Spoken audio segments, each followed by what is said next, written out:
नमस्ते, मैं हूं दिग्विजय सिंह और आप देख रहे हैं क्राइम पथ भारत। साजिशों का कोई चेहरा नहीं होता और हादसों पर किसी का पहरा नहीं होता। तेलंगाना का कामारेड्डी जिला, यहां पर एक पति पत्नी स्टेशन पहुंचते हैं, पुलिस स्टेशन।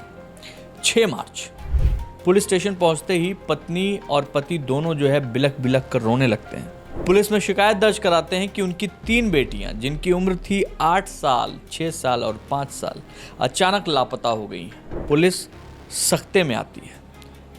3 छोटी बच्चियों का मामला और तीनों एक ही परिवार की और तीनों एक साथ गायब। पुलिस के पास सवाल आ चुका था, पुलिस के पास शिकायत आ चुकी थी, अब उस पहेली को सॉल्व करना था।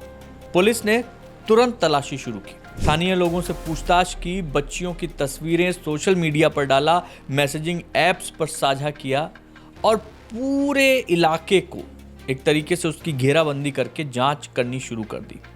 इस जांच के दौरान पुलिस ने माता पिता से भी अलग अलग बैठाकर उनसे बातचीत की, उनसे सवाल जवाब किए। माँ के सवाल जवाब में तो बात समझ में आ रही थी कि क्या है क्या नहीं है, लेकिन जब पिता से बातचीत हुई तो पिता बार बार अपना बयान बदलता नजर आया। उसके जो विरोधाभास थे, उसके बातों के, उसके चीज़ों के, उससे पुलिस को उसके ऊपर शक हुआ। और फिर जब पुलिसिया अंदाज में पिता से पूछताछ हुई तो एक खौफनाक सच सामने निकल कर आया। पुलिस वालों ने उससे पूछा कि आखिरी बार बच्चों को कहां देखा था। उसने एक बार कभी बोला कि मैं टॉफी लेने के लिए भेजा था, कभी बोला कि मैंने बाहर देखा था, कभी बोला था कि मैं सो रहा था, लेकिन फिर आखिरकार उसने अपना जुर्म कबूल लिया।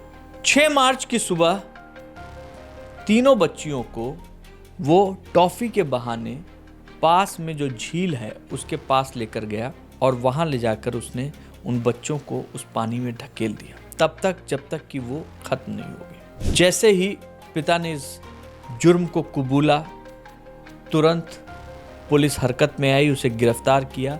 3 बच्चों के हत्या के आरोप में उसे जेल भेज दिया।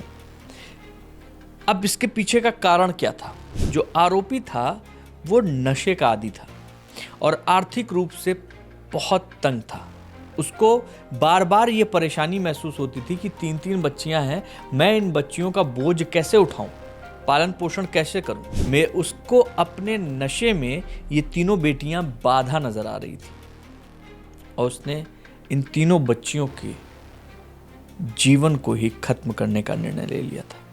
फिलहाल ये आरोपी पिता पुलिस की गिरफ्त में है, जेल में है, लेकिन इस तरीके की घटनाएं समाज को साफ तरीके से ये बताती हैं, उन्हें सचेत करती हैं कि आप अपने आसपास हो रहे किसी भी तरीके के अलग से दिखने वाले रवैये को, व्यवहार को नज़रअंदाज मत कीजिए, क्योंकि हो सकता है इससे आप किसी की जान बचा सकें। जय हिंद।